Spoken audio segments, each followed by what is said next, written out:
Wrapper വേടനും സംഘവും പിടിയിലായത് കഞ്ചാവ് വലിക്കുന്നതിനിടെയെന്ന് എഫ്ഐആർ റിപ്പോർട്ട്. അന്വേഷണ ഉദ്യോഗസ്ഥർ സ്ഥലത്തെത്തുമ്പോൾ ഇവർ താമസിച്ചിരുന്ന മുറി നിറയെ പുകയും രൂക്ഷഗന്ധവും നിറഞ്ഞ നിലയിലായിരുന്നു. 9 പേരും മേശയ്ക്ക് ചുറ്റും കൂടിയിരുന്ന കഞ്ചാവ് ഉപയോഗിച്ചെന്നാണ് പോലീസ് പറയുന്നത്.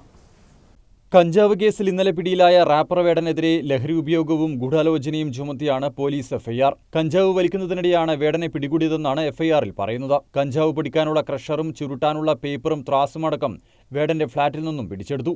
തീന്മേശയ്ക്ക് ചുറ്റുമിരുന്ന് കഞ്ചാവ് വലിക്കുന്നതിനിടെയാണ് വേടനും സംഘവും പിടിയിലായതെന്നാണ് എഫ്ഐആറിൽ പറയുന്നത്. വേടന്റെ ഫ്ളാറ്റിലെ ഹാൾ നിറയെ പുകയും രൂക്ഷഗന്ധവുമായിരുന്നു. ബീഡിയിൽ നിറച്ചും കഞ്ചാവ് വലിച്ചു. ഇവർക്കാവശ്യമായ കഞ്ചാവ് എത്തിച്ചു നൽകിയത് ചാലക്കുടി സ്വദേശി ആഷിഖ് എന്ന ആളാണെന്നും ഇവർ പോലീസിന് മൊഴി നൽകിയിട്ടുണ്ട്. കഞ്ചാവ് കൈവശം വെച്ചതിന് വേടനെയും റാപ്പ് സംഘത്തിലെ അംഗങ്ങളായ 8 പേരെയുമാണ് ഇന്നലെ പോലീസ് അറസ്റ്റ് ചെയ്തത്. വേടന് പുറമെ ആറന്മുള സ്വദേശി വിനായക് മോഹൻ, തിരുവനന്തപുരം കൈമനം സ്വദേശി വൈഷ്ണവ് ജി പിള്ള, സഹോദരൻ വിഘ്നേഷ് ജി പിള്ള, പെരിന്തൽമണ്ണ സ്വദേശി ജാഫർ, തൃശൂർ പർളിക്കാട് സ്വദേശി കശ്യപ് ഭാസ്കർ, നോർത്ത് പറവൂർ സ്വദേശി KV വിഷ്ണു, കോട്ടയം മീരടം സ്വദേശി വിമൽ സി റോയ്, മാള സ്വദേശി ഹേമന്ത് VS എന്നിവരാണ് അറസ്റ്റിലായത്. ഫ്ളാറ്റിൽ നിന്ന് 6 ഗ്രാം കഞ്ചാവും 9.5 ലക്ഷം രൂപയും പോലീസ് കണ്ടെടുത്തു. മൊബൈൽ ഫോണുകളും പിടിച്ചെടുത്തു. അതേസമയം ആലപ്പുഴ ഹൈബ്രിഡ് കഞ്ചാവ് കേസിൽ റിയാലിറ്റി ഷോ താരം ജിൻഡോ, സിനിമാ നിർമ്മാതാവിന്റെ സഹായി ജോഷി എന്നിവരെ ഇന്ന് ചോദ്യം ചെയ്യും. നടന്മാരായ ഷൈൻ ടോം ചാക്കോ, ശ്രീനാഥ് ബാസി, മോഡൽ K സൗമ്യ എന്നിവരെ ഇന്നലെ 10 മണിക്കൂറിലേറെ ചോദ്യം ചെയ്തിരുന്നു.